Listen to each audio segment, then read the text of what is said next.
Yeah, Solid Hill TD, yes, what's up? Yeah, come on. I.O.W. Sports Network, late night edition. Let's go. Come on. We about to raise the bar. Wild card mark. Everybody grab a seat, cause you know we about to spark. Late night sports talk. Modelo Le Cigar. Man, you don't wanna start.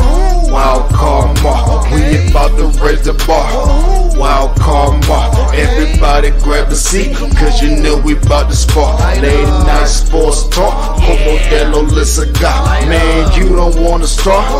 Wild card mark. Hey. L Boogie with the hot flame, ashtray full of top names, little tree for your membrane. This the 9-hour time frame. I just snatched up a 6-pack, got my hands on a lid pack, whipping up a little batch of snacks. Yeah, man, I think I'm all set. Late night, can't sleep. Go ahead and just tap in. Better grab you a cold one, and we about to get some laps in. Wild card on the microphone, he'll hit you with a couple flurries. Y'all need to just strap in for some entertainment sports commentary. We about to raise the bar. Wild card mark. Everybody grab a seat, cause you know we about to spark. Late night sports talk. Modelo Le Cigar. Man, you don't wanna start. Wild card mark. We about to raise the bar. Wild card mark. Yes, sir. Yes, sir. Yes, sir. You heard the intro. We about to raise the bar because it's the last show of the week. It's Wednesday. You know what it is. Your man, Wildcard Mar, in the building. It's episode 426, late night owl edition of the I.O.W. Sports Show. Thank you for tuning in. Hey, man, I don't know about you, but if you need to get a drink, if you need to get something libation, whatever vice you got to just kind of just sit down and chill, you don't want to miss this episode. My man just came off a vacation. He went to Puerto Rico. He went to Miami, Orlando, got a little tan on him. But he back, y'all. And I had to bring him back to the show because, hey, we got some things to talk about. And it's time for him to let his rant fly. We'll definitely get into that. And we'll, because it's the last show of the week, we'll definitely drop my top 10 NFL power ranking according to me. We'll do that, and I'll have my guests kind of nitpick it, see what his thought process is. But without further ado, man, no stranger to the show, representing Ball and Buzz Sports is Entertainment. My brother, the sports professor, Omar Fonseca, is in the building. What's up with your bro there? Yo, what up, my brother? I don't know why. Oh, there we go. I thought it was a little dark up in here for a second, looking a little bit like you with no light if you was over there, but that's okay. We good. I'm back. We here. We live now. I love you, my brother. Thank you for having me on, as always. Representing Ball and Buzz. You already know, my brother. Thank you so much. Coming off the sabbatical. Like you said, been on vacation for 3 weeks, ain't had a show, ain't done no Mind of the Professional, Ball and Buzz, no Clubber D, nothing. Been traveling, Mexico, Puerto Rico, Miami, Dallas, Los Angeles, just seeing the fly Latina ladies and seeing all the pretty babies. And Omar was, woo, style, jet profile, wheeling, dealing, kiss stealing. Son of a gun, I love you, Rick. Woo! That man was stepping, wasn't he? Ooh, that man was stepping. Hey, man. They had me doing the merengue and the salsa. I didn't know what I was doing. Hey, man, when that rum chata get to hitting, man, hey, you don't know what you do. You just do something. You just move. Salute, my friend. Salute the Puerto Rican rum. Salute. No doubt. Hey, man, obviously, you know what happened. And I just got to say it, man. This is why I have people like you on the show. Because you the sports professor. You talk knowledge, all right? And if you missed the episode that I'm talking about, go back. You'll find it. It was preseason. We did the preview to NFL season, team by team, as much as I could, as many teams. I didn't get all 32 teams in, but the teams that I did get in, I had to get my man Omar talk about his Las Vegas Raiders, and he had a take, and he hit it spot on. He said at some point in time, Vontae was going to have to get traded. And poof, while you on sabbatical, he got traded. New York Jets. Hey, man, I'll ask my questions. I'll ask them, but I really would just want to give you the floor, man. You gotta have a rant about this situation, man. Hey, man, floor is yours, bro. And Mark, I know you're my boy. I know you're gonna let me give my rant off, but really, I really just want, as a professor of many different, educational, different, segments, I need to be able to explain to the people the history of what has just happened here. And so this goes so much back further than Davante Adams. Davante Adams is a cog in the piece of shit that is the Las Vegas, Oakland, Los Angeles Raiders since the last time we went to the. Am I able to curse on this show? Man, really? Hey, okay. It's late night hour. We keep it gut over here, baby. On the late night. I'm fucking sick and tired of this shit. This is just another piece of shit cog in the log of bullshit that we have been dealing with as Raiders fans for years. Now, I'm going to put my personal feelings aside, but I do want to give a little bit of history lesson as to why this has come about. Because this is something that the Raiders have continued to do to themselves over and over and over again. Look at Randy Moss. You can go all the way back to Jerry Rice when he was 40 years old. We brought him over, and he made a Pro Bowl, and we loved him for being over there with Tim Brown and taking us to the AFC Championship and to a possible Super Bowl. But then we got our asses whooped by the Buccaneers because we traded John Gruden, and Bill Callahan decided his dumbass wanted to run the same damn system. Now let's go back even a little bit more around that time. How about we look at Bill Belichick, Tom Shady, and the rest of the New England cheaters? Tuck rule, which is the bane of my existence and the worst football call in NFL history. Yeah, terrible call. All of this goes back to, my friend. All of this goes back to the Tuck rule. And not to cut you off, what makes it worse, please, Tom Brady is now part owner of the team. He got ratified. He's in there now. Don't make me quit my team. Don't make me quit my team live on air. Don't make me do that. All right. Look, I'm already dealing with the fact that Mark Davis would be such a sellout and would desecrate his father's legacy like this to allow someone whose legacy is built on our desecration of a franchise is just absolute ludicrous, bamboozled, horse shit. There's too many things. I can't. There's so many adjectives. It's blasphemous. Right. It's blasphemous bullshit. And really, that's what this comes down to. Because look at this. How did we get Davante Adams? And I'm not going to go back to the whole rant. Like Mar said, you want to see it, go back and watch it. You can go to our Instagram pages. We got the short on there and everything. And I went through how it was a horrible trade from the beginning. And if you weren't going to keep Derek Carr because Jay McDumbo and Dave Zigga decided they wanted to fuck up our franchise, and Mark Davis decided he wanted to be New England Cheaters West. And you know what? I don't care about my ball and bud sign right now. I don't care about that shit. He decided to do this to us because he wanted to go do the New England way, which ain't nothing but a bunch of Deflategate and Spygate and cheatery and boozery, fuckery, sham mock goddery. I don't even know what you want to call it. It's Monty Python all over in this bitch. Look, before I go off on a rant, which I've already done, we've already gone off on why this happened. Mark Davis wanted to envision the franchise in the New England Patriots West way. They decided to trade for Davante Adams, knowing that we had Derek Carr.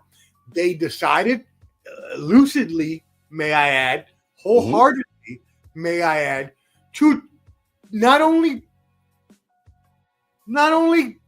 release our franchise quarterback, number 4, Derek Carr, who had given us 10 of the best years of our franchise's history since the last person we had was fat-ass Russell, who was out the damn league, okay? And then we went through a bunch of other randos, Carson injured ass Palmer and all these other ass bums, okay?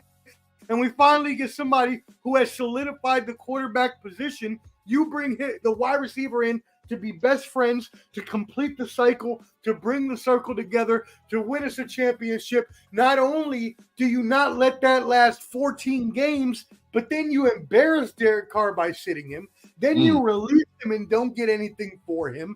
Then you piss off Davante Adams by bringing in whack-ass Jimmy Garoppolo, Aiden O'Connell, spend $15 million on Gardner Minshew. How about you spend that money on Josh Jacobs? Where's our running game? You know what we could use right now? Our running game. You know what a running game would do for us right now? Maybe open up the pass offense. Maybe a little bit of play action. And it doesn't even be Gardner Minshew at that point, because we could have ran it back with Aiden O'Connell and accomplished the same fucking position we're at right now. Amazing how that works, man. It all goes back to the Tuck rule. And that's what happened. The Tuck rule fucked us. The Tuck rule, the cheaters in New England, the NFL, who did not like Al Davis and conspired to cheat against us with the Tuck rule, screwed us. If it wasn't for the Tuck rule, we beat the Patriots in that game. We go on to win that Super Bowl. We go on, because we're definitely beating the Rams. Come on now. We go on to win the next 2 Super Bowls as well, as long as Tony fat-ass Saragusa doesn't pancake Rich Gannon in the end zone and make him fucking retire. Then we would have had another one. No. You know what happened? We traded John Gruden. Bill Callahan ran the same offense back in the Super Bowl, made us look like some chumps. I was in the military. I had just gotten in the military. Rapping to all my boys, oh yeah, we gonna whoop that ass, blah. We got our butts embarrassed. I had to leave the barracks in the 3rd quarter before I got my ass jumped for being stupid. Okay, so I don't know what you want from me. It's continually bad decision after bad decision. Let's bring in these 1st round picks. Let's bring in Randy Moss when we don't have a chance. Let's bring in Davante Adams when we don't have a chance. Let's bring in all these other players. And I mean, I can go back to, I forget the guy who was in New England, the defensive lineman we brought in. Seymour, yeah. Seymour, yeah. And everybody else that we've brought in, just time after time after time, and it doesn't fucking work. And the thing is, like, at least when Al Davis was around, there was some kind of aura. There was some kind of legacy. There was something that we could build off of. People wanted to come play for Al Davis because of who he was and the legacy that he built. Don't nobody want to play with bowl cut ass Mark Davis? All right? Don't nobody, look, just because you can get some fine ass chick because you got $1 million don't mean nothing when you got a bowl cut on your ass. Mother bulk. I love you, Mark. The Raiders has got you going through it, man. What makes it worse, Omar, is you got a conditional 3rd round pick for him. That's what makes it. Explain this to me, please, because I got to shout out my boy Clubber D's older brother, Derek Clubs, who put me onto this idea very early after he saw our video, and he agreed that he's a Raiders fan too. He agreed that Davante Adams would get traded, and I was like, look, if we don't get at least a 2nd round pick, we're screwing ourselves. And he said, you know what? The Jets are going to trade for him, and he said that early on. He said, why don't we get a 3rd round and Hassan Reddick? What are we doing? What are we doing? What is a 3rd round conditional pick? What does that even mean? If he makes the AFC Championship in the Super Bowl, who the hell thinks the Jets are going to make either one of those? No one. Put your hands up. Anybody in Mars crowd back there in the studio audience? Huh? Anybody in my studio audience back here? No, it's the wall. No, the wall doesn't agree either. Okay? So what? We get a 3rd round pick after we just traded a 1st and 2nd for Davante 2 years ago? The same decisions every time, Mar. Same dumb ass decisions time after time after time, and you wonder why we haven't been to a Super Bowl in 23 years. At least the stadium's nice. Yeah, well, I haven't been because they're too trash to watch. I was thinking about going. My dad was going to buy me tickets for Christmas, and I said, no, they're too trash. We're going to lose against Jacksonville. I don't want to fly out there to watch us lose. No, I don't want to go. No. Oh man, I look. I mean, you couldn't have said it better than I did. I just don't understand. You move mountains to get Devontae, and then you give him away for peanuts. Because I'm like you. The conditions to make that a second round pick, as in you got to make it. The Jets got to make it to the Super Bowl and AFC Championship game. AFC Championship or the Super Bowl for him for that to be a second round. Really, come on now. He has to make All Pro. Now he can make All Pro. He can make Pro Bowl. He can do that. But you can make Pro Bowl. I could throw you out there. You make Pro Bowl. Okay? Everybody make Pro Bowl. The other condition, as in the Jets' performance on that condition, is crazy because they're not a Super Bowl caliber team. They weren't one before him. I do think he does make their offense better because obviously he does have that connection with 12, well 8 now. But but here's my thing with the Jets. You make the trade, but guess what the problem that you still have?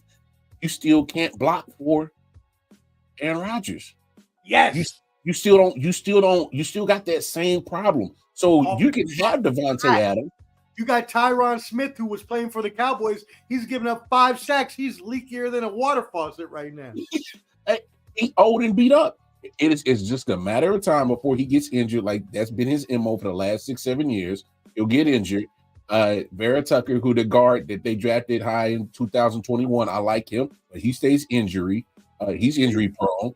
Other than that, you have no notable names on your offensive line. Yeah, you bring in Moses from Baltimore, but he's in the latter years of his career. He's 33.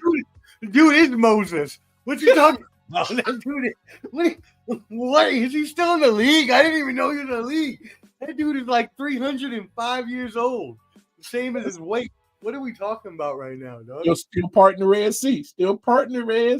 But hey, man, But he can't part a defensive line. I'll tell you that much. Okay. My thing is like I talked about it the other night. I understand what the Jets are trying to do. They're going all in.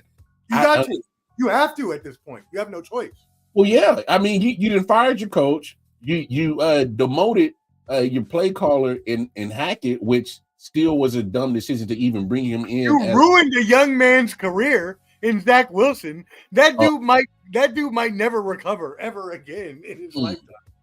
Like personally, not even just professionally, just like personally, he may never recover from that.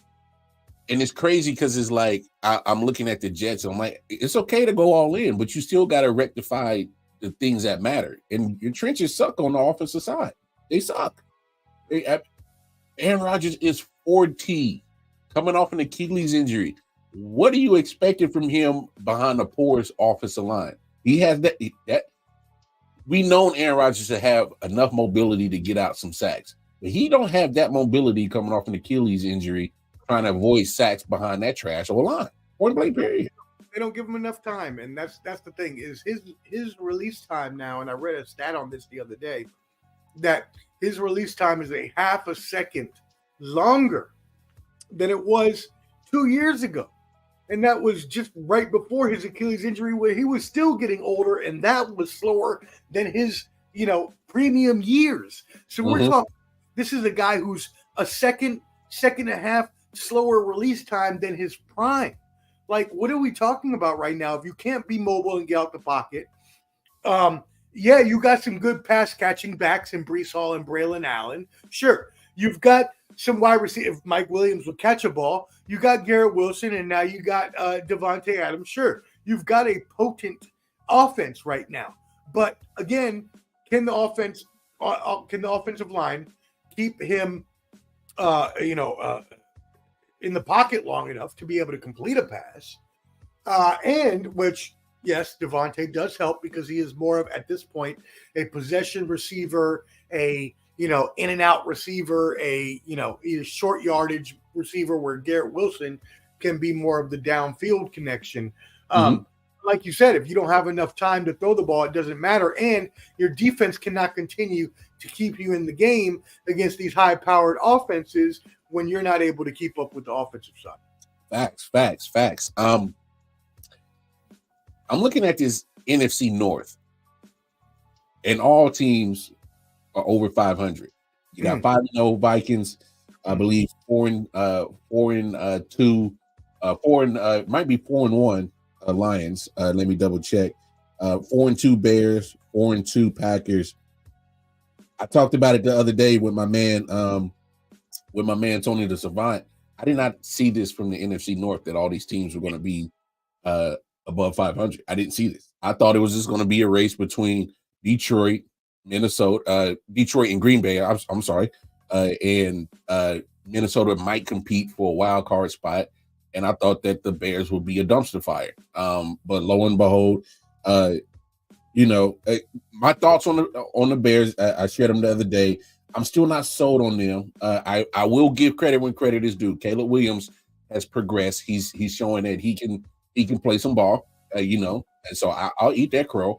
But what has me not sold on the Bears is I haven't seen them beat anybody worth of significance, and their schedule is going to get tough. What's your take on the Bears so far, man? Yeah, no, I think it's exactly what you said. We're seeing the growing pains of a rookie quarterback, and you know me, fuck USC. I'm a UCLA fan. I hate USC, so I don't care for Caleb Williams at all. I also know that the Pac-12 is not known for their defensive prowess, and I know that Caleb Williams didn't really face any tough defenses in college. Now, that being said, I also thought with his talent, he had the potential to be a great quarterback. So when we started the season and I was hyping him up, when everybody else, on the bottom line and other places were, not as high on him, and then he started to falter a little bit. I'm one of those people that knows that rookie quarterbacks are going to take time to get into their groups. And that's exactly what we saw with Caleb Williams. Now he's starting to progress. And the thing is that he has the weapons to succeed. They have put every single weapon he could need around him. He has 3 receivers, 2 could be number ones on other teams. He has a tight end in Komet. He has DeAndre Swift, who has come. Not DeAndre. Yeah, it's him. DeAndre Swift, who has come on the past couple games. After stumbling out the blocks a little bit. So he has the Roschon Johnson backing him up. He has the offense around him to succeed. Can the defense keep up for the rest of the year? Probably not, but that's just because they're inexperienced. A lot of young players. They got rid of Khalil Mack. They got rid of a lot of their older veterans. So I think that Chicago is still going to be last in that division, as you said. But they're going to be a lot better than we thought they would be. I still think they're not going to win more than 6-7 games. But for them, with a rookie quarterback, I think that's good. I think that's good. Yeah, no doubt. And Minnesota is really the surprise there. Yeah, go ahead. Speak on it. And I will eat my crow because at the beginning of the season, I still think they're very, very overhyped, and I still think they're going to end up biting the dust eventually. But I said at the beginning of the season, we've seen everything we could see from Sam Darnold. There's nothing else we need to see. They're not going to win. They're not going to be a playoff team, and I still don't believe they will be a playoff team. But I have to eat my crow and say that they've gotten off to an amazing start.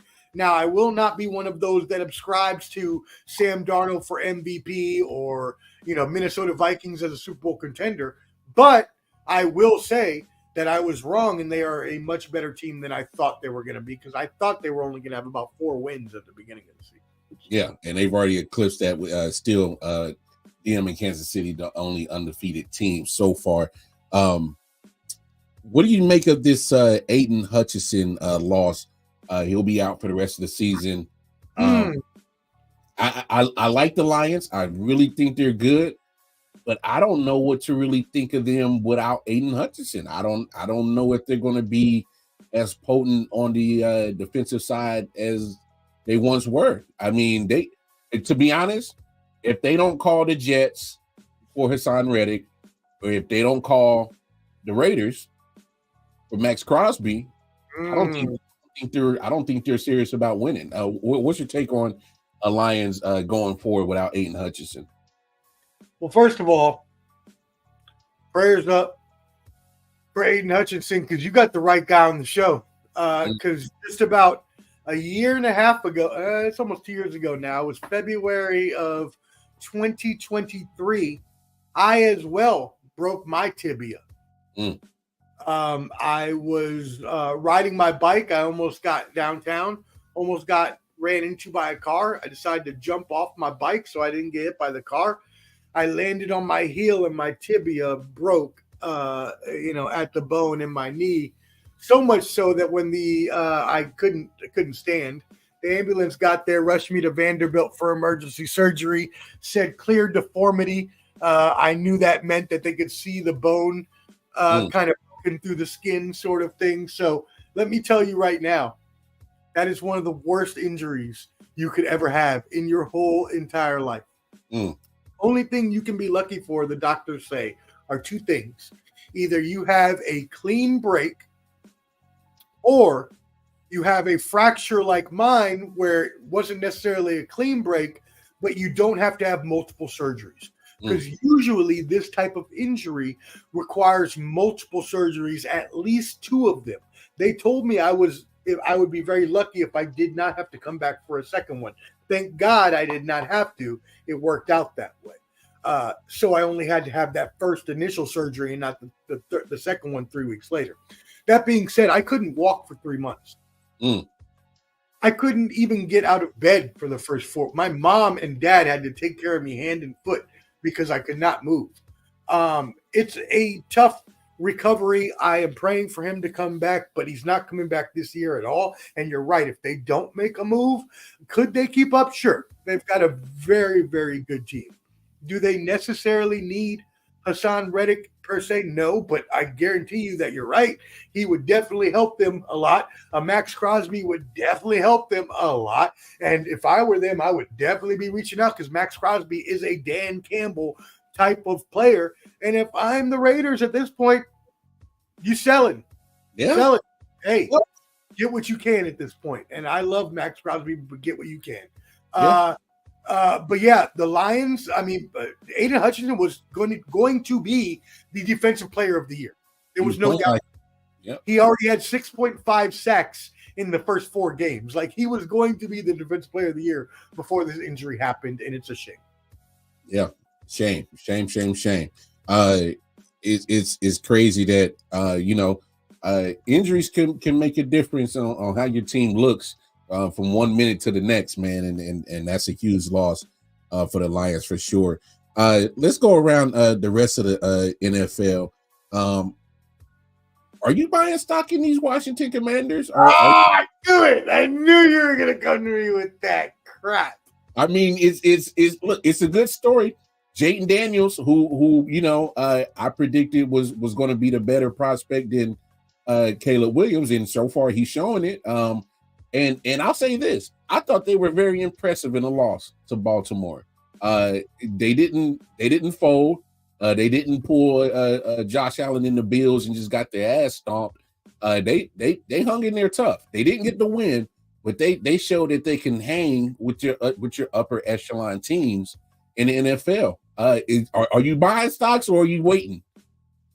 Oh no, I'm waiting all day. Now, I'm from DC, so I've seen this story play out, and I've talked to some of my friends who are DC fans, and as well, I know some insiders there at the camp in the DC camp that they have there that have told me that they believe he is the real deal. Now, they don't want to get excited because of the obvious pass.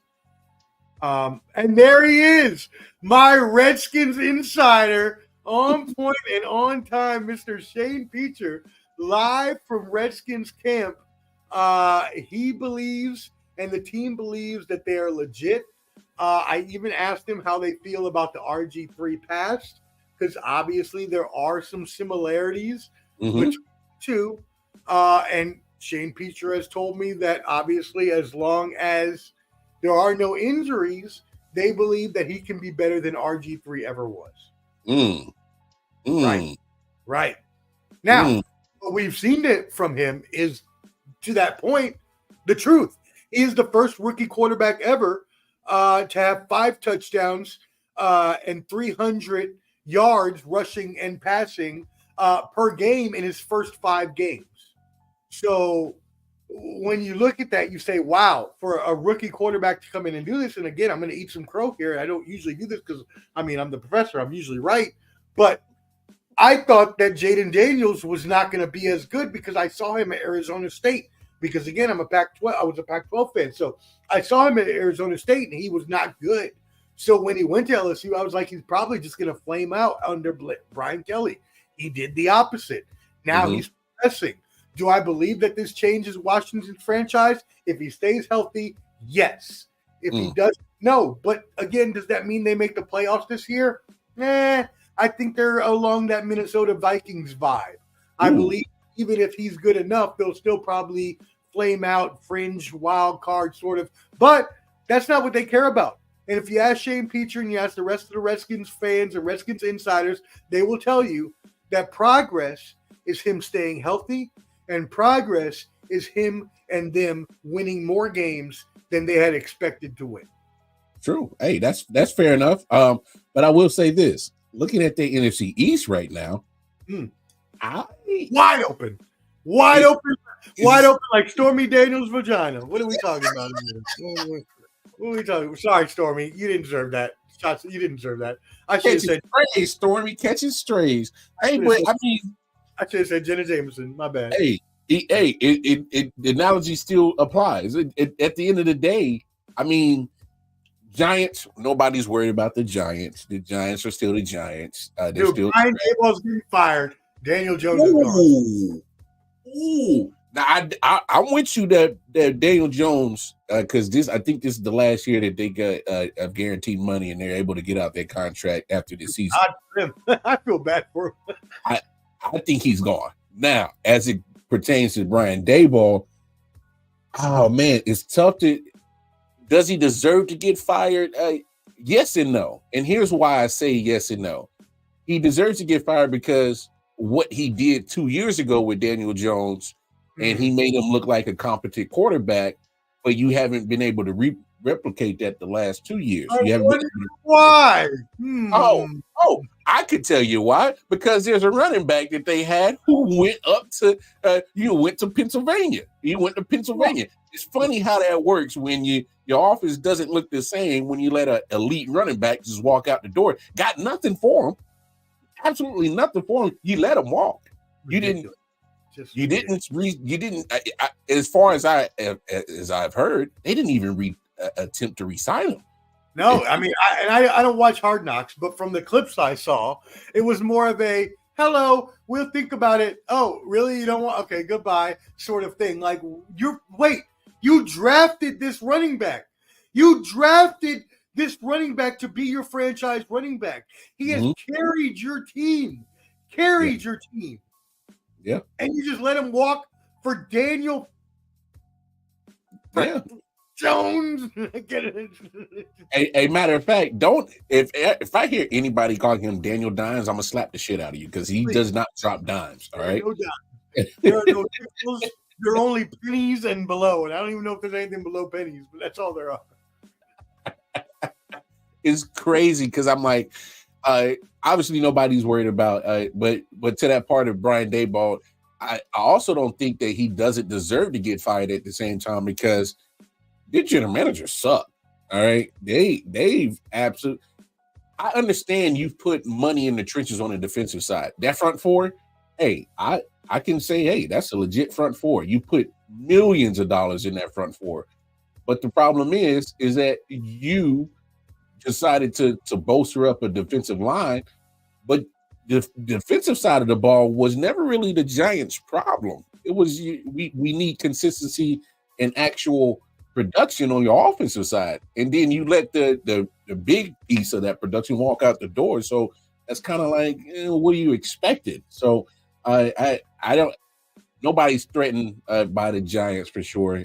Unfortunately, Dayball is going to get axed. He's going to get the axe. Shane hit it on the head right here. Dallas is a shit. Oh man, my gosh! Wow, what a freaking fall from grace that is! Talk about getting your ass whooped at home. Your defensive coordinator going and getting hired by your rival, and now they have a better record than you, and you're still getting your ass whooped at home. What a fall from grace for the Dallas Cowboys! Oh my goodness, they are the ugliest 3-3 team I've ever seen in NFL history. It's bad. It's bad. And here's the thing, because I know we had talked about it earlier. I didn't think that they were going to re-sign Dak. They ended up giving him $60 million a year. What a waste of money.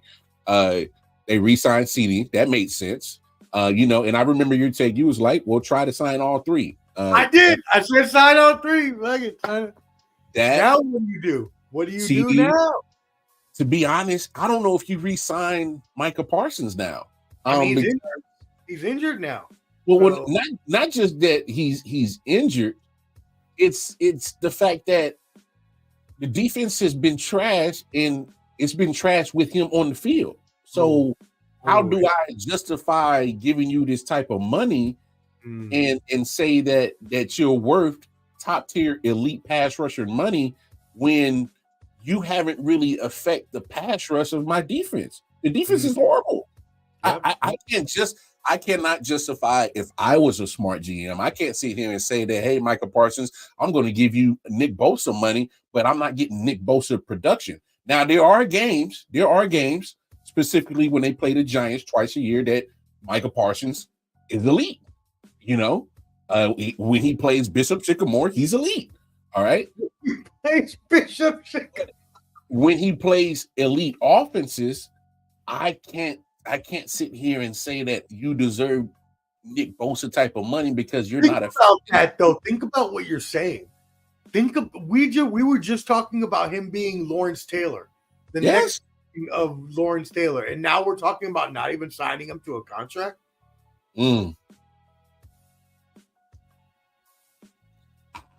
I can't justify it right now. I just don't see Micah Parsons getting that type of money. But the problem is, we're still talking about Jerry Jones. Right. What are you gonna trade him for though? Right. Like, I mean, you can't get no one's gonna. I don't think anybody's gonna give you. Well, somebody might give you a first. No. You still trade for him. I don't know if you'll get a first rounder, but the fact of the matter is, we're still talking about Jerry Jones. Jerry Jones, I think, will still pay him. Oh yeah.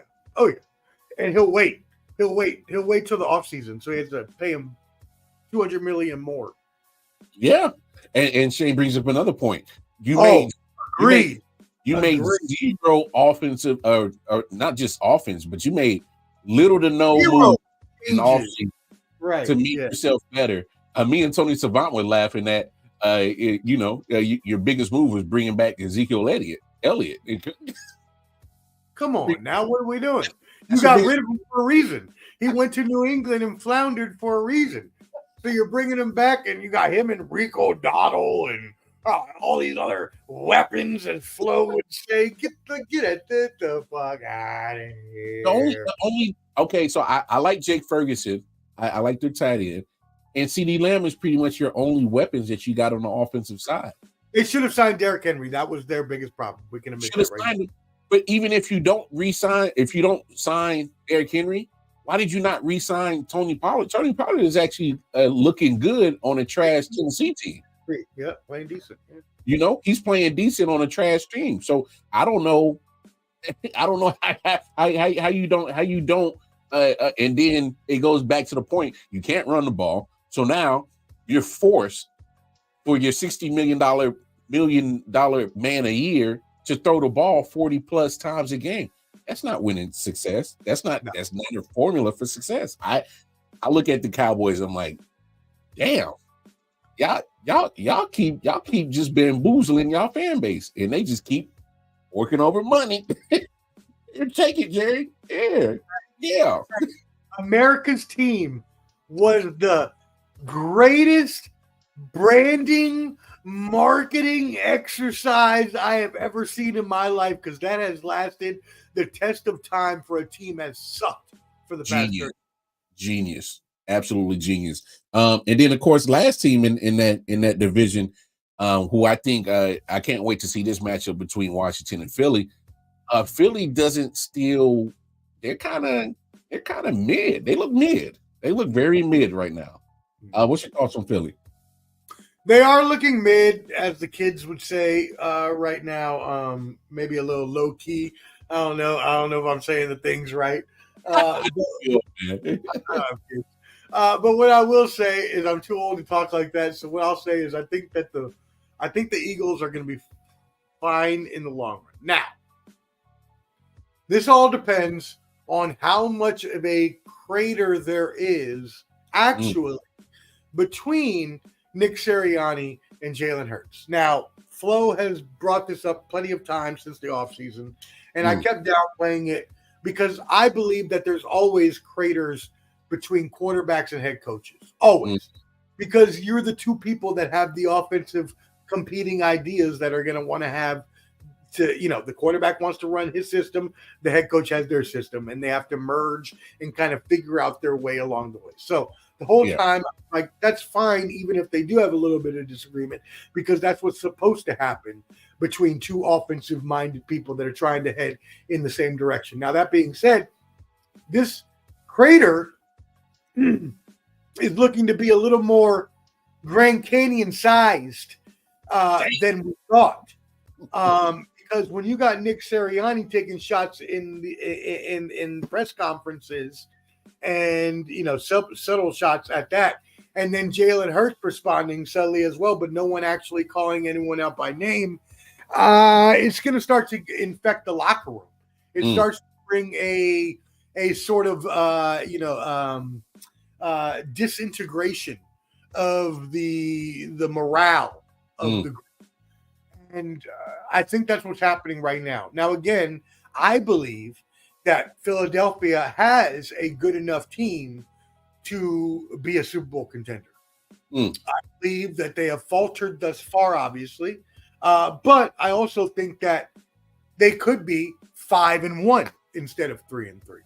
So I believe that, as you mentioned, the division is wide open. I agree with Shane Peacher. I think that the Eagles and the Commanders are, what we're looking at right now, which is, again, sad to say for the Cowboys.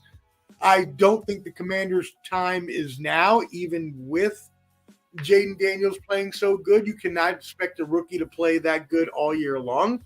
So I still think this is Philly's division to win at 3-3. That's fair. Here's my only gripe about Philly. And I started the year with this guy as my number one candidate to get canned. I was already right about Robert Salah, so he was on the list. He gone. He gone. I had a couple other cats on there. I had Mike McCarthy on the list. I had I had Shane McDermott, Sean McDermott from Buffalo on there. Robert Salah definitely I had on there, and there was Dennis Allen from New Orleans I had on that list. And Dennis Allen could still make that firing too, because they could all still make it. Sean McDermott might have got himself off that list, but they could all still make it. Well, here's my reason why I put Shane McDermott on here, Sean McDermott on there, is because I think that he's just kind of hit a ceiling with him as the head coach with the Bills. And what about them bringing back Brian Daboll? They had success with Brian Daboll. I wouldn't be surprised. But here's why I think that why I'm not Crafty Southpaw. What's happening? Man, glad to see you back in the chat. Here's why I not sold on the Eagles. It's all Nick Sirianni. I think the guy's a buffoon. I think he's a clown. Okay. I think he's a straight clown. And to Crafty Southpaw's point, and Shane's point, you look how he's lost his coordinators after the Super Bowl, and they just haven't looked the same since losing both those coordinators to Arizona and Indianapolis. And I just think he's just football aside, I just think he's a clown. I just think he's just a straight idiot. What guy goes on their home game coming off a bye, and you just got to admit it, you look like trash as a team against Cleveland. Cleveland's a dumpster fire right now. Right. And you struggle with them. It literally, you had to, fuss and fight to get that W from them. And the fact of the matter is that you looking that bad and your crowd showed their disdain for it, and you got the nerves to chirp at them because the clock hit zero and you got the dub. Why? First of all, as a sports fan, I work my ass off for all the money and every last penny that I got to take care of me and my family. And if I decide to spend it on a sporting event to come see my favorite team play, I am in my right to damn boo the shit out of you if you stink up the joint. So what gives you the right to chirp back at the fans because they are displeased with their investment? That's an investment at that point in time. All right. I'm looking for you to look competitive, look at least comparable of what you did 2 years ago. You don't look like that. So I'm gonna boo you. And you got the nerve to chirp back at the fans? Come on, man. Hey, I'm telling you, I don't know how the Eagles run, but I know that wouldn't fly in certain franchises specifically. No. We both know. We both know. The first sign of your ass getting fired is you arguing with the fans. That is sign number one. Thank you. But Omar, like, there's sports towns all over America, but there are certain sports towns that are notorious for being fanatics. And Philly is one of those towns. And if they are pissed off with your performance, they will let you know. They flood the radio lines waiting to get their take to tell you how bad you are. Nobody even listen to radio no more. But in Philly and New York, your ass will be on the radio. They can't wait to get their opinions off on how trash you are. And the fact of the matter is, there are franchises that listen to those fan bases like Philadelphia because they are hearing the noise. They're hearing the chatter. You made yourself a marked man. You better DoorDash all your meals, and you better not put your name on it. Yeah, no, you're right. If they don't make the playoffs, he's gone. He's gone. I'm telling you, man. I think Sirianni is. Can we talk about this too, though? Is Jalen Hurts turning into a pumpkin? Are we seeing Carson Wentz part 2? Hey, Hurts is following the same exact trajectory that Carson Wentz did. Get him to a Super Bowl and flame on down. I love Jalen Hurts. I love him. I love him as a player and a person.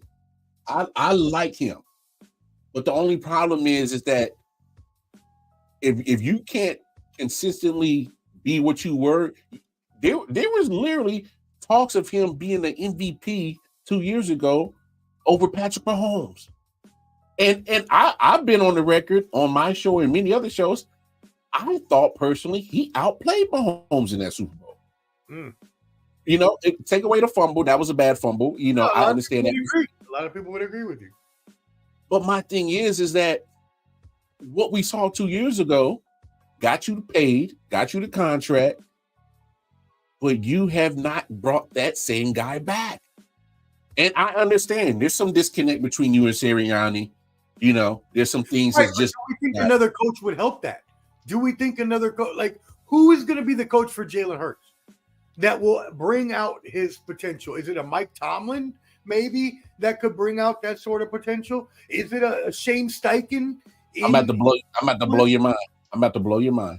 Hit me. Sirianni gets fired.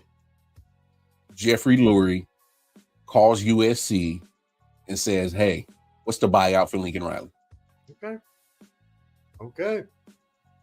Because they're trying it with what's his name? Kellen Moore. They're trying it. It's still kind of sputtering. I don't think it's quite. Well, and that's looking at Kellen Moore, because now this is the third place in a row that we've hyped him up, and he ain't done shit. Well, so I mean, so it's to me it's I don't think he's not able so far to overcome the coaching that he had with Shane Steichen. Okay. Got it. Okay. You know what I'm saying? It was more detrimental for him to lose Shane Steichen than anything else. Because they could play interchangeable parts on the offensive pieces. That's not the issue. Obviously, you got both your wide receivers locked up, AJ Brown, Devontae Smith. One of the best duos in the league, Yeah, you got your pieces. You got Saquon. Come on, you got your pieces. Yeah. So you got offense. I mean, Dallas Goedert's hurt right now, but you got Goddard. He's one of the top tight ends in the league. Yeah. Come on. So it's not the lack of weapons. That's not the issue. I'm willing to bet if you gave those weapons to about half of the league, they will look a lot better than what they do right now. Oh, yes, I agree. So my thing is that the moment that Shane Steichen took that Indianapolis coach job, we probably should have seen the writing on the wall that there was going to be a step back from Jalen Hurts. How would you like a Jalen Hurts, Jonathan Taylor offense? Let's go. My goodness. My thing is like, come on, Jalen Hurts. Is like, you got to get back to form. You gotta learn how to. It's on him too. He got to get better too. He do. You got to. He's been way too reckless with his. And I was about to pause like she's way too reckless with his balls. Okay, he's just throwing balls. He's just throwing his balls all over the field to any guy that will catch him. It's like, dude, you don't want all your guys to catch these balls. Okay. Hey, crazy, Shane. You got a perfect point. There's some guys in coaching world that are just better as coordinators than they are as head coaches. Cliff Kingsbury is doing a phenomenal job with Jayden Daniels. He needs to be consistent with it, because just as quick as he's getting the hype on what the job he's doing, Cliff is I think he's a little scatterbrained sometimes, so he might start feeling himself a little bit. Have you seen his palatial pad? I'd be scatterbrained too. I wouldn't be thinking about the NFL either when I had all these hot women running around my mansion. Right? All skeet, motherfucker. Hey, give a fuck about this damn NFL. What? I got my own balls to pass, motherfucker. It's crazy. Let's go over to the AFC side of things. Here's another coach that I need to add to my coaching list that's going to get fired. Doug Peterson's about to get fired. Oh, God bless. Yeah, he is. Yeah, he's done. I don't know when it is. I don't know if they're going to make it through the season with him, but he's getting fired. And when is their bye week? When is their bye week? I don't think it's necessarily his fault. My thing is that Mar. No, hold on. Just hear me out. Here's why I don't think it's his fault. Because I gave Trevor Lawrence the benefit of the doubt his rookie year. You had trash, Urban Meyer. He had no business being there. I can give you that. I can give you that mulligan. Cool. His first year with a Super Bowl winning coach, Doug Peterson, I was like, oh, Trevor Lawrence is looking okay. Yeah. They get the playoff victory. But, of course, in the midst of that, he did have still the turnover problems. And then now we're in last year was year 2 with Doug Peterson. He regressed, and you still got the turnover problems. Now we're in year 3.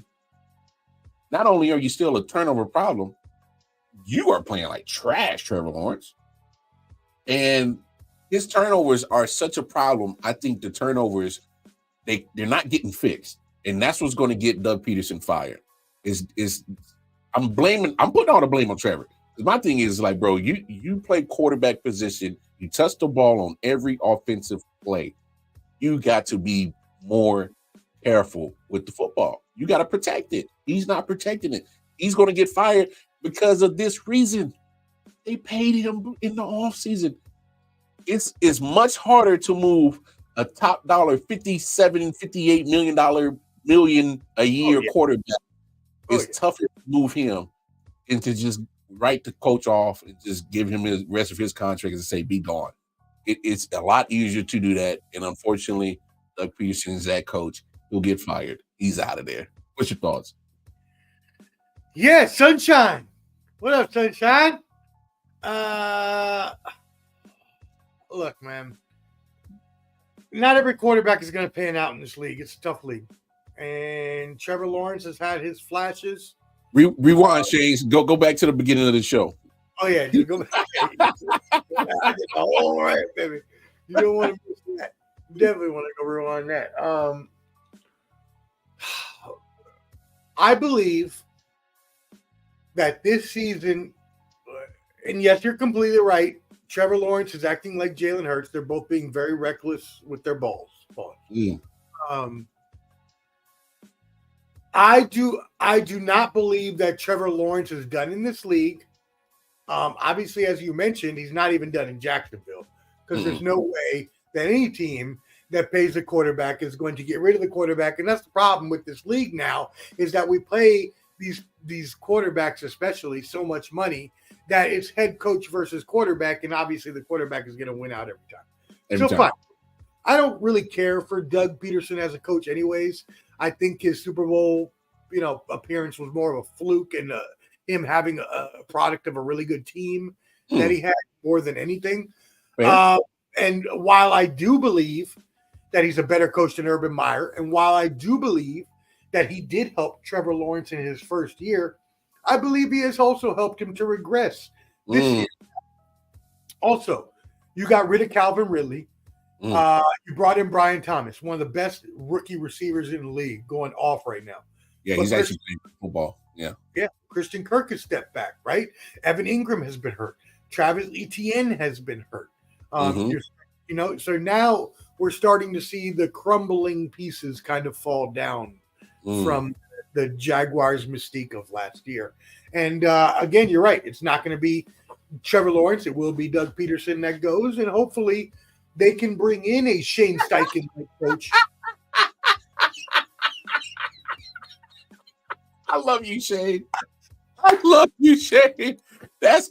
starring that comment. That's phenomenal. I love it. I love that we all watch AEW, so we all know exactly what he's talking about. Oh, exactly. We talked many times about Khan and how, and this is not just a Khan problem because this happens in many franchises where these ownerships have too many hands and too many pots. Look at the Fenway Group where they have their hands in everything, including soccer and the European leagues and stuff like that. What are we doing? Tony Khan got a neck brace, and I'm supposed to believe that Trevor Lawrence is going to win a Super Bowl? Come on now. This man can't even fake a neck brace and a damn conference after the Young Bucks gave him a con driver. Get out of here. I ain't got time. There's only one Andy Kaufman, Con, all right? That's Come right. on. Yo, but great comment saying that's tremendous AEW work on a late night podcast. I love it. Is it me? But CJ Stroud, I picked him to be my MVP this year, but he's not playing MVP like football. But yet, Texans are still 5-1. What's your take on the Texans? They're exactly what I thought they would be, Super Bowl contenders. They were not my Super Bowl pick for this year, but in all transparency, I had already planned my Super Bowl pick out for next year anyways, and it was going to be the Texans versus the Packers because I just see their trajectory as young teams with good quarterbacks and good offensive pieces. The Texans are just stacked offensively.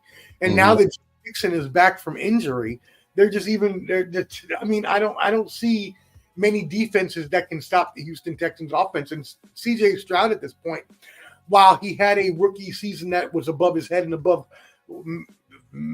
any rookie season that we've ever seen, I don't even think a step down or a regression of a little bit would be that bad in terms of the team's actual production or record-wise at the end of the season. I think if you take they can still win more games because maybe the rushing game is better or the receiving game is better, right? Tank Dell starts to step up a little bit. Nico Collins is hurt right now, but maybe he comes back.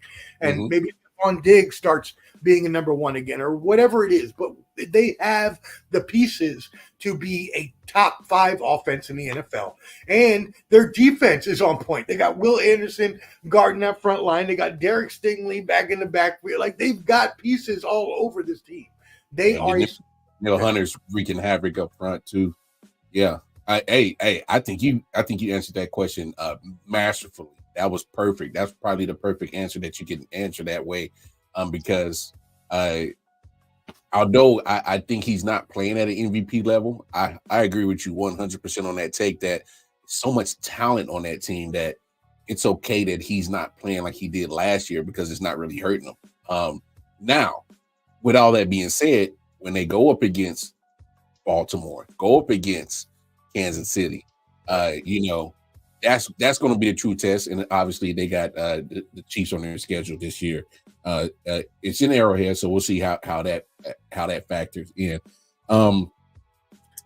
Tay, come back to me. What are you doing? Get away from this bum. All right, he's a bum. Question about Pittsburgh.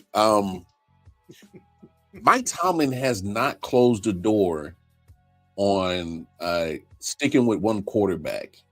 He's rolling with Justin Fields, but I talked about it last night. He kind of hasn't shut the door on not putting Russell Wilson in there. And my take on it is this. I think that Mike Tomlin had an initial thought process of starting with Russell Wilson. He ended up getting a calf injury, and it was forced upon him to go with Justin Fields because of injury. And now that Russell Wilson is getting closer and closer to back to 100%, I'm really thinking he just might pull the trigger and put Russell Wilson in there. Now, to be fair, I can see why you do it because obviously him being a veteran, you're a run first type of team. You rely on the run, you rely on the defense, and hey, that's when Russell Wilson shines. I mean, he's not meant to be the star of the offense. He's meant to have a good running game and a good defense to be the great supporting cast. You saw him do that in Seattle, get him to 2 Super Bowls, winning 1. So I understand why you would make that move. And I'm also looking at Justin Fields' stats. He's not killing it, but he's doing like enough. So, I mean, what's your take on how Mike Tomlin should handle this quarterback situation? Yeah, so let me present you with a couple options here. So let's say that you came to my restaurant and you came for some breakfast, you had you some coffee, and all of a sudden you were like, okay, I want to get some pancakes and some scrambled eggs. Just a plain, regular breakfast meal, right? Mm-hmm. Gonna get you through the day, gonna get you a couple wins here and there. Maybe not going to get you 300 yards, 400 yards. The pancakes just going to do you justice on the stomach. Make sure you're good for the day. Now, let's say you also come into the same restaurant, and I offer you some chorizo and Wagyu beef, green eggs and ham. That sounds delicious. Sounds delicious, but what about those green eggs? Could be bad, right? Those could be musty. They could be a little over boiled. They could be a little funky. The eggs could smell a little bit. But I did. You're damn right. I got the good witch from Denny's was my sandwich. You're damn right. Or the moon's over Miami. Shout out my brother Francis Long. But let's put it this way. Justin Fields is your plain breakfast. Russell Wilson is your green eggs with ham, but could be really good because of exactly what you said. The offense that we're playing in. Mike Tomlin, by the way, before we go any further, can we just put Mike Tomlin in the Hall of Fame right now? Because to do what he has done year after year after year, to consistently have winning records, and then to prove that last year with the carousel of trash basuda booty juice quarterbacks he had running through there, which are worse than the quarterbacks he has now. Like, let's just give Mike Tomlin his props that he is one of the best coaches we've ever seen. Mhm. Now, do I blame Russell Wilson back? No. Okay, Justin Fields won you some games. But like you said, the offense is built off of play action. It's built off of running. You got Najee Harris. You got Jalen Warren back there. You do play action with Russell Wilson. Bada boom, bada bing. That's what's supposed to work, right? Yes, you have Justin Fields. He's played well because he can run with his legs, but that's not what you need in this offense. You need some that can get the play action pass, get passes off to George Pickens, et cetera, Freiermuth, et cetera. So if I'm him, I let Justin Fields go till he loses the game, and then you pull him and you put Russell Wilson in and go from there. Fair. I'm just been well, to be honest, I think Mike Tomlin has already put it out there, even going into the season, that he was going to roll with Russell Wilson. I just think that calf injury, he had the audible, and so far, 4-2 it looks good, but I think he makes the move based solely off of this take right here. He's looking at his rivals, Baltimore, and they're cooking right now. They are cooking, and he's like, I got to stay stride with them. And if he feels that Russell Wilson is the best candidate to keep them stride for stride with Baltimore, he'll more than likely go to Russ. It might not be a popular move, but let's be honest. You got to stay neck and neck with Baltimore. You got to stay with them because right now they're rolling. Because here's the thing about Baltimore, and people, they shit on Lamar Jackson about his passing. They're 8th in the league passing offense. They're number 1 in rushing offense. They're the overall total offense, number 1 in the league. They're rolling. I have no time for anyone who ever has anything to say about the Ravens because they continually prove themselves year after year after year after year. They have a top defense every year. Even they got rid of Patrick Queen and they still have a top defense. They run whoever and whatever at running back before Derrick Henry finally came along. Like, come on now. What are we talking about? The Ravens were my Super Bowl pick and they will be in the Super Bowl. Ooh, man.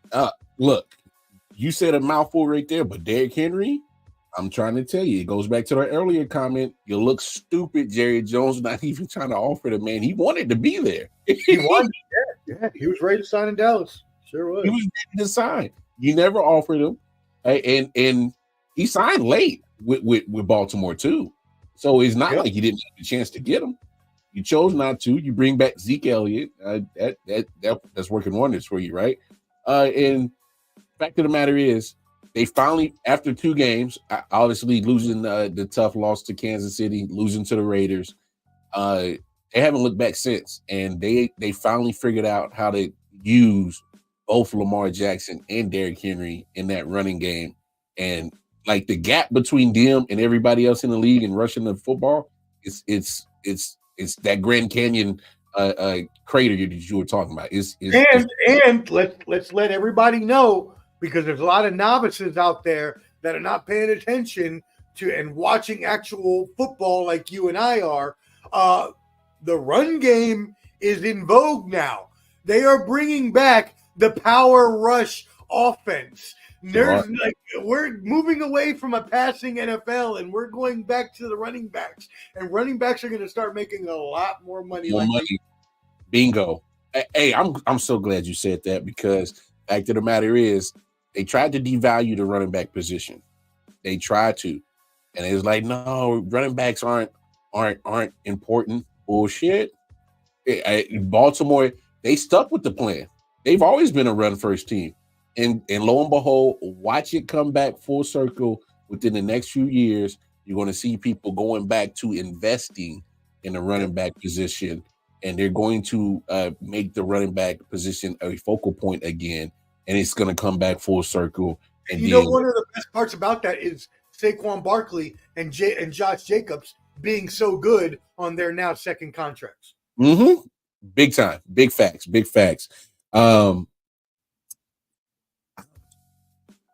I know we talked about it going into the season. Buffalo. Mm. Look, I like the move. I like the move of them getting Amari Cooper. I think it helps.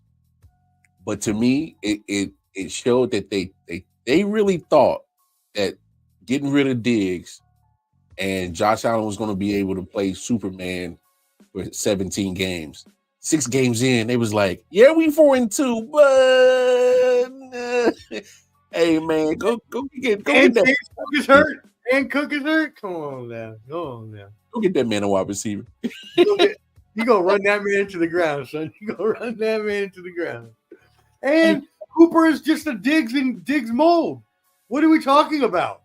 They're both pretty much the same type of receiver. Like, they're going to get you possessions. They're going to get you the first downs. They ain't going to do very many long bomb passes. Like, they are pretty much alongside the same type of receiver. So basically, and I get it.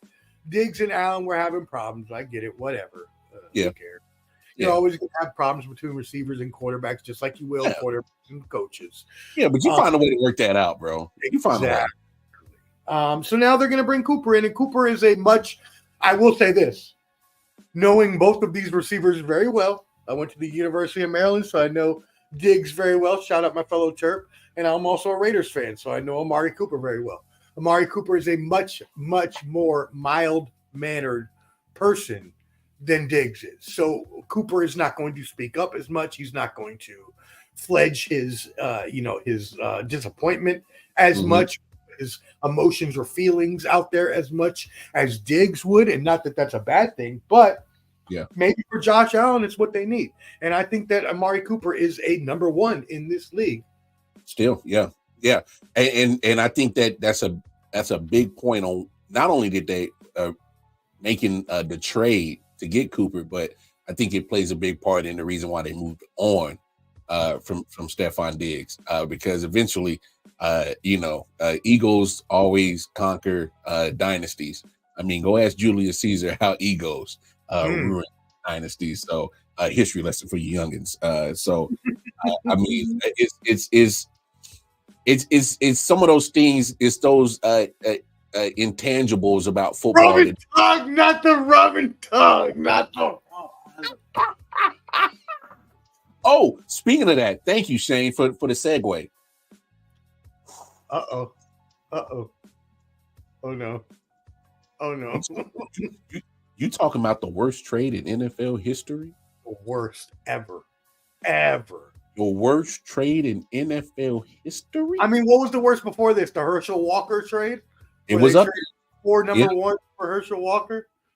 So Cleveland gives Houston all those number ones and some seconds, and they get Deshaun in return. And albeit it was in the midst of his little situation off the field, I thought it was daring. But the thing that baffles me the most about the trade. Daring is a very nice word. I have a better word here in a little bit. But daring is very. Well, what made the trade so terrible is that you paid the man $231 million fully guaranteed, sight unseen. You did not know what you was getting. You did not. You thought you was getting pre-rub and tug Deshaun Watson. You got post rub and tug. You got post rub and tug. You got because you got post ejaculation Watson. That's what you got. I've never seen a fall off this bad because that dude busted his nut and fell to sleep forever. Bro, it's crazy how literally 4 years ago, before the situations happened off the field, we were talking about him being one of the most elite quarterbacks in the league. Yep. We were putting him up there with Aaron Rodgers in the playoffs. We were talking about him with Patrick Mahomes in the same breath, and post rub and tug. This guy is Will Levis. This guy is bad. Dude, he's averaging less than 5.5 yards per attempt. It is horrible. And that's a good thing that Shane's bringing up. The posture of his teammates.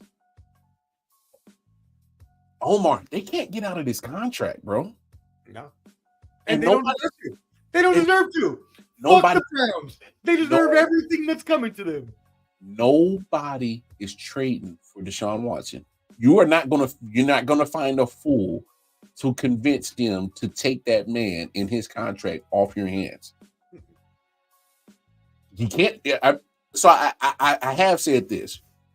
If you're going to bench him, you better do it now. Because you can justify benching 27 million, all right? But the following years, you cannot justify benching 77 million per for the next 2 years. You can't just. Who do you go to? Well, I've never been the biggest Jameis Winston fan, but I trust him a lot more than Deshaun right now. I mean, but come on now. You're paying him all that money. You gonna sit that man on the bench and let Jameis Winston run out there and throw interceptions? I get it, but bro, he is bad. He's bad. He is bad. I can't sit here and just look. I know they're sitting at 1-5, and it's more than likely that they won't get better. But their season's done. Oh, they're done. They're done. Yeah.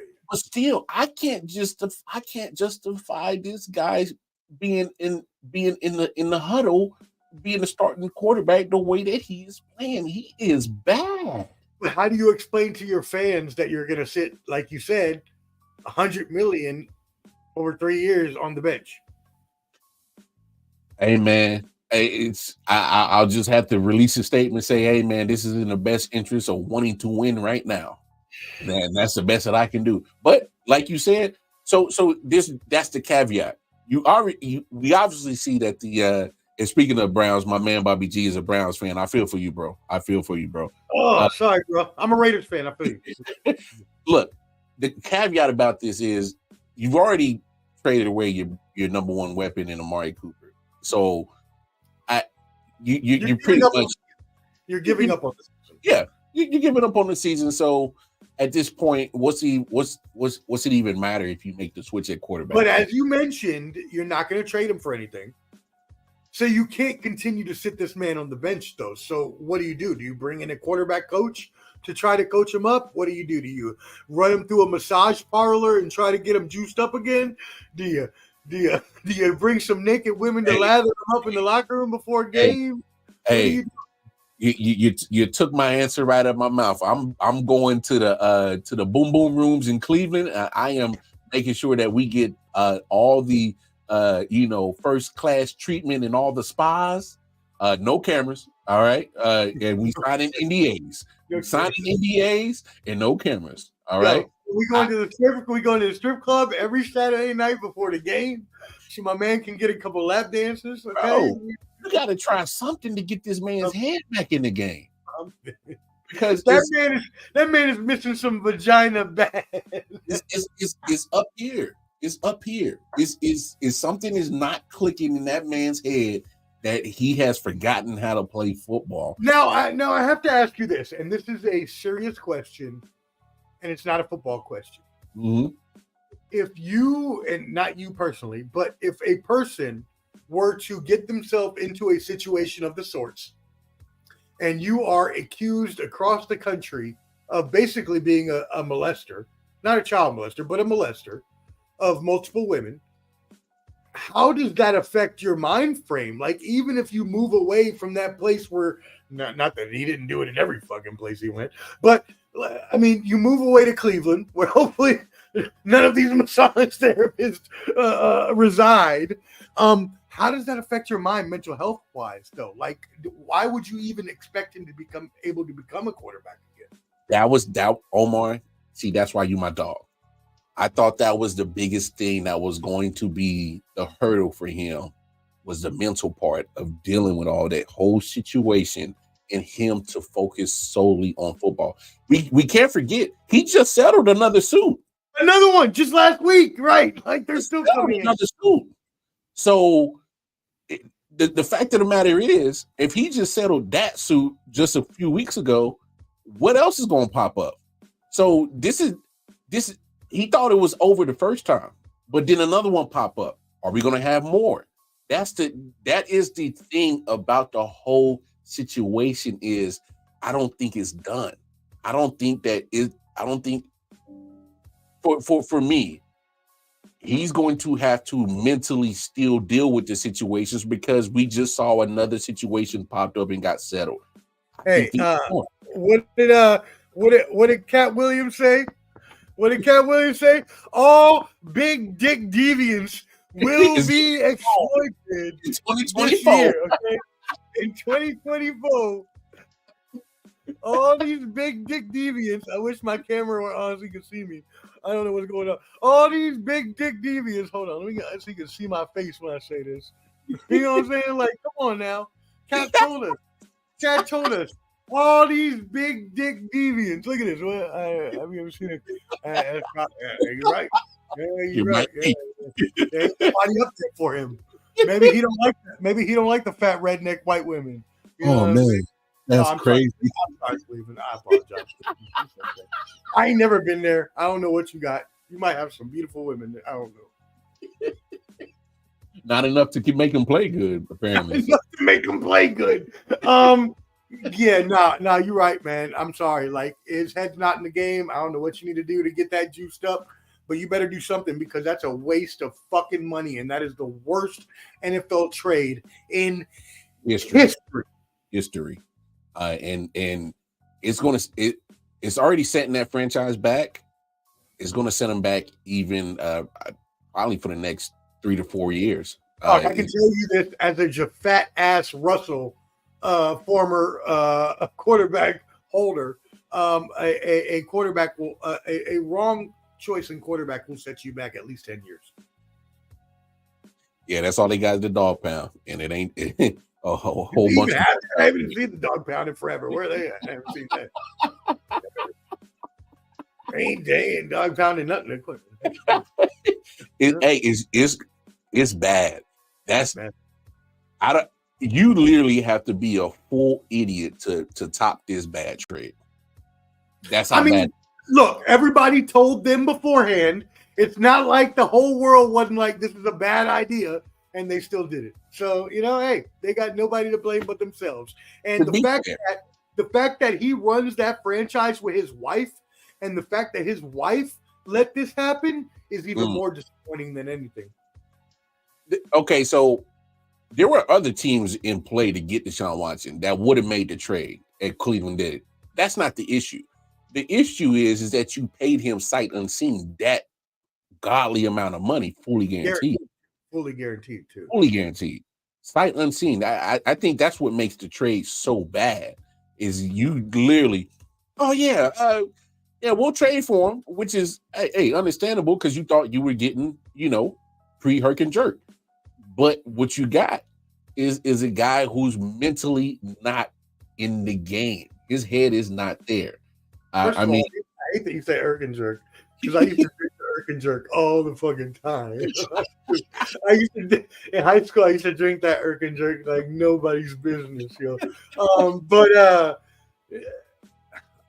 this is the thing again, and I hate that I have to put this on a woman, but if it were Arthur Blank going out and getting Deshaun Watson, it would be a lot easier for me to digest than it is for the Browns franchise, which is not just run by the husband, but also run by the wife, which now means that the wife is complicit in accepting that she signed this guy who has, come on now. If it's 1 or 2 or 3 complaints, maybe we'll believe you. But 25, I'm sorry, dog, you did something. 25 plus and counting, because it looks like there's going to be. Obviously, I don't have any evidence of it, but the fact that he just settled another one a few weeks ago, there might be more coming out the woodwork. You don't believe Diddy anymore, do we? Oh, hell no. Great point. Great. Did you see the picture that came out with J-Lo butt naked, Jay-Z sitting there with his dick swinging, and just some rando dude, we don't even know who he was. It's like, what is happening at these parties, dog? What? Hey, I don't want to know. Hey, Crafty Southpaw, you bring up a good point. It makes what Baker Mayfield doing, it makes it more laughable because I didn't even think about that. You were in such a rush to get him out of there and this is what you got. I mean, it's crazy. It's crazy. Like, think about the Browns keeping Baker Mayfield. He'd be like an 8-year quarterback for them, kind of like a franchise quarterback for them, still doing the little, progressive commercials and whatever. And now you got him to be. They drafted him to be the franchise quarterback. He gets you to the playoffs. You haven't been there, and you beat the Steelers, your rival. And he had a down year the following year, but that don't mean that you just give up. I thought it was crazy, but here we are. Of course, it's Wednesday show, so I always give my top 10 before I sign off. And I'll have you pick it apart, and then you'll throw your chime in here. Number 10, I got the Buffalo Bills. You were able to get the win over the Jets, but like I stated before, the reason why you get Amari Cooper is because you knew for a fact you were not going to win or be relevant trying to play superhero ball with just Josh Allen. It just wasn't going to happen. I got him at number 10. I didn't have him ranked in my top 10 last week because they were coming off 2 bad losses, but I got them at number 10. Number 9, I got the Steelers right there. They were not ranked in my top 10 last week. I got them at number 9 this week. Point blank is that like we discussed about the quarterback situation, Justin Fields is doing enough to be 4-2, which is cool, but he's not your deciding factor that's going to continue to get you W's. And I can understand why you go to Russell Wilson, so I got them at number 9. Number 8, they didn't move from last week's ranking. I got the Buccaneers. Props to Baker Mayfield. He's proved me wrong. I've never been a Baker Mayfield fan, but he's been playing good football. Not only this year, definitely last year, getting to the playoffs, got a victory over the Eagles. Could have won that game against Detroit. Had Todd Bowles not quit 42 seconds into the fourth quarter while they were driving. I didn't understand what the fuck that was. I'd have been pissed off as a player. Like, dude, what are you kneeling the ball for? Yeah, that was wild. You go get the win. You conceded? No. So I didn't understand that, but they're right there, number 8. Number 7, I got the Falcons. They didn't move from last week's ranking. They're starting to figure out what they're doing on offense. I love their secondary. I'll probably that secondary pound for pound against any other team in the NFL. Jesse Bates, AJ Terrell, Justin Simmons, ball hawks that they got back there at number 7. And they're starting to, like I said, Kirk Cousins, say what you want about the guy, but when you give the guy a talent around him, he's starting to figure out how to get them the football. They're starting to come around on that side of the ball. Definitely you see Drake London taking a step forward that we've been waiting on. You start to see a little bit of Kyle Pitts starting to break out what we thought he was. It hasn't fully matured to what we thought he was yet, but you slowly see it starting, that he's starting to break out. Commanders. This is my fantasy team off Kyle Pitts. Come on. Oh, I stayed away from him. Number 6, I got Commanders down a spot from 5 to 6 this week. Tough loss against Baltimore, but they did show that they can hang with the big boys. I got them at number 6. Texans, I got at number 5, down a spot from the week before. Look, just like you said earlier, the best answer that you could ever give to that question. So much talent, so much great things around on both sides of the football. You get Joe Mixon back. I don't predict him to stay at number 5 next week. I think they're going to start rolling now that they got Joe Mixon back, got that running game going again. Number 4, I got the Lions down from a spot last week. The Lions still look like a damn good team, in my opinion. Before Aiden Hutchinson injury, I definitely thought that they were, head above shoulders, probably one of the better teams in the NFC. For sure. I'm curious how they're going to look without Aiden Hutchinson. I'm not sure because we haven't seen it in the last few years or what that defense is going to look like without him. So I'm not sure. I'm not sure they're going to be able to hold at that number 4 spot going into next week. Number 3, up 3 spots from the week before, Baltimore Ravens. They're rolling. They are absolutely scary. You had better beat them early in the year. So I'm talking about you, my Chiefs.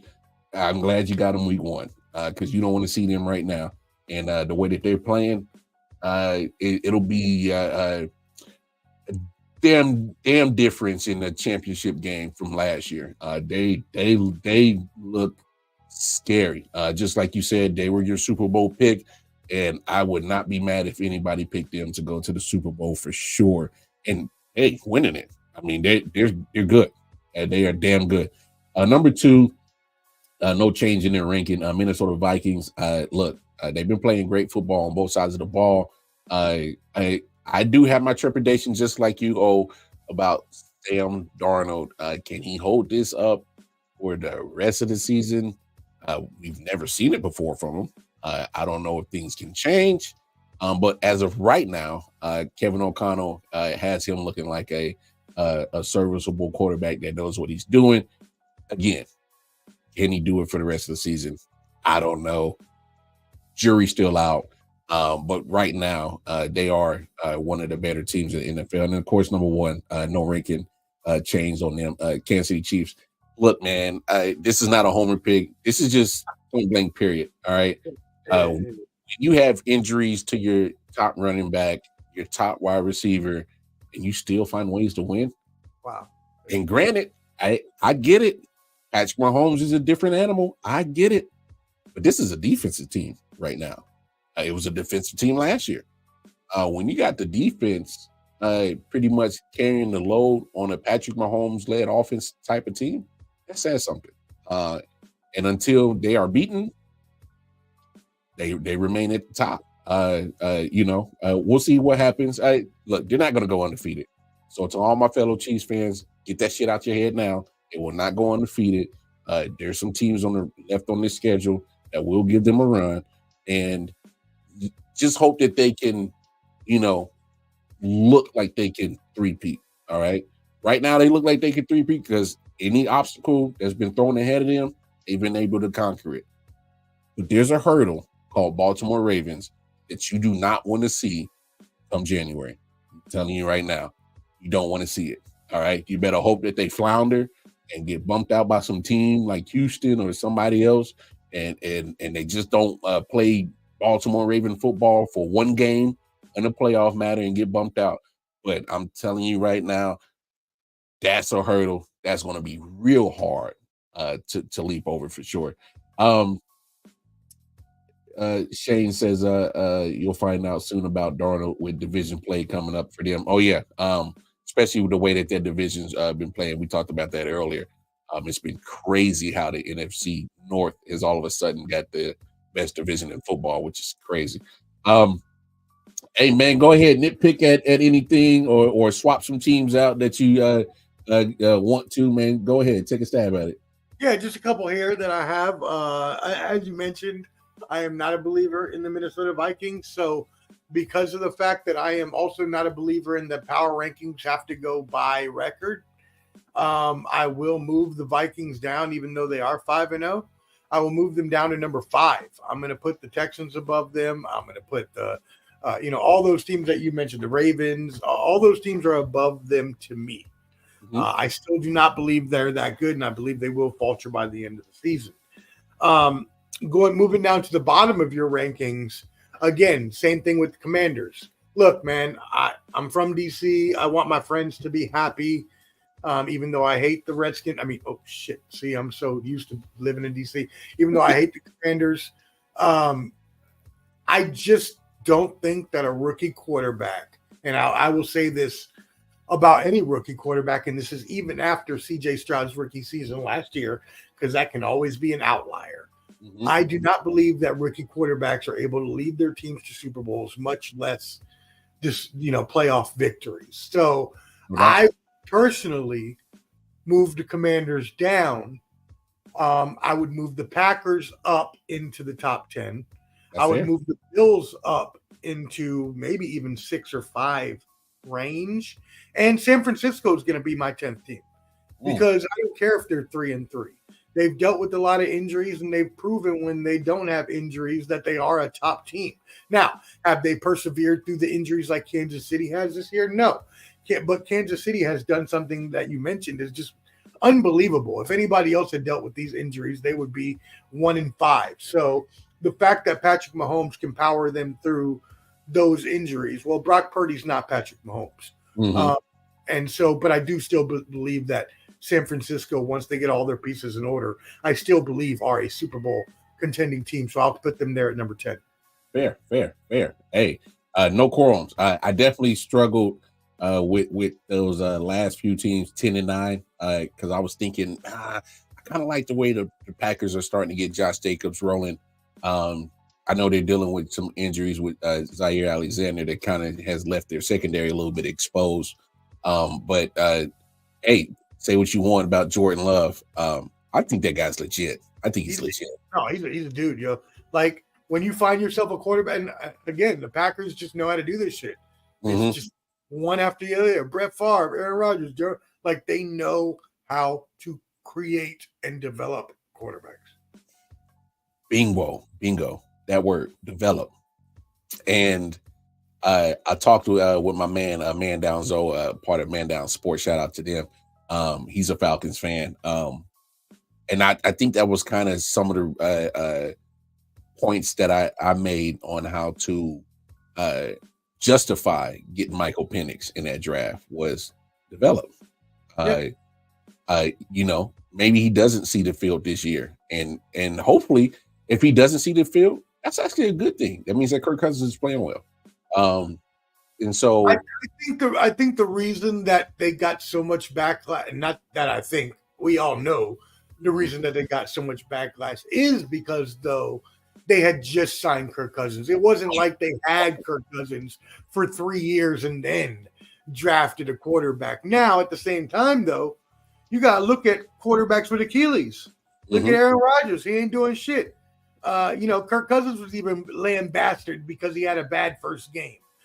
So quarterbacks take time to come back from injuries, and you have to be prepared. And good franchises think ahead. And whether you like it or not, Penix was thinking ahead.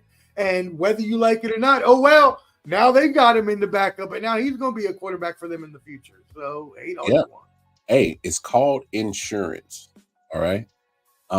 There's a team in Miami that should have had some insurance a couple of years ago, and now they're paying for it because now they got no quarterback and their offense is dead because of it. And you wish you had a Penix instead of a Skylar Thompson, huh, don't you? That was a solid joke right there. If you got it, you got it. No, but I mean, when you look at the franchise that what the Packers have done over the years, so you get a Hall of Famer in Brett Favre, which you didn't know that you were going to get that when you made that trade for Atlanta. That's true. And he turns into a Hall of Famer. You get Aaron Rodgers. He sits for 3 years. All right. You get another Hall of Famer in Aaron Rodgers. Everybody did the same thing. The way that Atlanta did when they get Michael Penix, they reacted the same way. Why would you go get Jordan Love? What? Why? In the first round? For what? It wasn't an 8th overall. It was like, I think it was like in the 20s. I think 24. Yeah, 24. But the fact of the matter is that they had the formula, and I think Atlanta's pretty much copycatting it right now. And it doesn't hurt. It doesn't hurt to have insurance because we just got to be honest. Tua, I have my reservations about Tua, but him and Mike McDaniels are magic in Miami. But the fact of the matter is, 2 years ago, when you saw this man struggling to stay healthy with the concussions, that should have been your point in time to say, hey, man, let's go get some insurance. Let's go be in good hands with Allstate. You decided not to. You didn't do it. You didn't do it. No. Okay, granted, he stayed healthy last year. You paid him. So now you're with him. You paid him. But you still didn't get no insurance. I mean, trust me, that little $100-something I pay for my car insurance every year, I hate it. I absolutely hate it. But when I love it is if I get in an accident. Yeah. And I love it. Well, I have to assume, and I think I read a story somewhere. Now, I know what you mean by insurance in terms of backup quarterback. But I have to assume, and I believe I did read this, that they have insured some portion of his contract for injury. So I believe, like, if he does retire, they get, some portion of that contract back. Yeah, and he still has some guaranteed money to take care of him and his family. Sure, yeah. Which he should. And I mean, I'm with Mike McDaniel. Look, dude, you're doing this. This is your life. This is your family. If you feel like you want to continue to play and continue to make money and support your family, then by all means, go ahead. Who the hell am I to tell you no? Shit, Brett Favre got Parkinson's now. Junior Seau killed somebody because he had mental. Chris Benoit went and murdered his mother, his wife, and his son. Like, all these motherfuckers got CTE. It ain't gonna change. You can put as many guardian caps as you want on these motherfuckers, and you still gonna have CTE. So it don't matter. I'm sorry. Like, you've already played this game long enough that you probably already have some amount of it, anyways, just built up from junior leagues and high school and college and all this other shit where they don't even diagnose concussions. Yeah. Like, if it were me, look. If it were me personally, if I were his father or Mike McDaniel wanted to act like his father, I'd tell him don't do it, just as a personal, I like you, I love you, I want you to be okay. But the professional trying to make more money for your family, keep it going. Fuck, do what you do, man. You want to keep playing? Go right ahead. No, hey, I'm right there with you. I personally would try to talk him into just, hey, man, hey, I love you. I want you here in the physical form, in the mental form more than anything. I want you here mentally, as a person, as Tua Tagovailoa. Football is a sport. It's a game. You need to have life after it. I would try to talk him into that direction, but I'm not going to fault the man. Look, I even talked about it a few weeks ago. We got to remember Teddy Bruschi had a stroke. DeMar Hamlin died on the field last year, and he's playing again. And by the way, now that you bring up DeMar Hamlin, he's actually been playing good football this year. He's the one that injured what's his name? Tua. Yeah. Well, Tua kind of did that himself. He put his head down.